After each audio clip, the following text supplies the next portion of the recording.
चालू किया मैंने वीडियो आपका। तो आता आम्ही हरिहरगडाच्या प्लॅटूवर आहोत, पठारावर आहोत आणि पठारावर तुम्ही बघितले तर हे तळं अजून ह्या एवढ्या मोठ्या उंच गडावर तळं आहे पाण्याचं आणि पाणी बघू शकता तुम्ही, छान पाणी. म्हणजे इथे एक छोटं तळं आहे, दुसरं आहे, त्यानंतर हे एक तिसरा तळं आहे, त्याच्यात एक कोरडं आहे, इथे एक तळं आहे, यात बी पाणी आहे आणि त्या तिकडे एक तळ आहे आणि तो वरती समोर आहे तो पाले किल्ला आहे.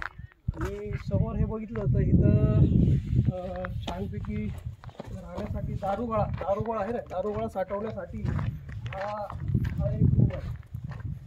दारुगोळा साठवला जातो, दारुगोळा साठवायचा आहे. दारुगोळ्यासाठी हा रूम आहे. बघितलं तुम्ही ह्याच्यामध्ये आतमध्ये हा दारुगोळ्यासाठी हा रूम आहे.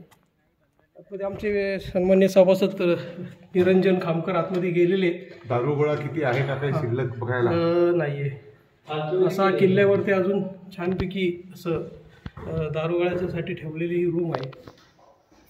भारी आहे, इकडे भारी आहे ना. पाण्याचं टाका आहे, ते बी छान आहे. त्या पटात आणि इकडं समोर या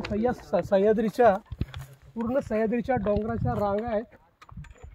ब्रह्मगिरी त्या पर्वताच्या सगळ्या रांगा, सगळ्या सह्याद्रीच्या रांगा इकडे सगळ्या लागलेल्या आहेत. असा सुंदर असा किल्ला आहे. 80 डिग्रीजमध्ये पूर्ण ह्याच्या 2 कातळाच्या मधनं पायऱ्या तयार केलेल्या आहेत आणि खूप छान किल्ला आहे. त्यामुळं बघण्यासारखं आहे. जय शिवराय, जय भवानी, जय महाराष्ट्र. जय महाराष्ट्र. धन्यवाद.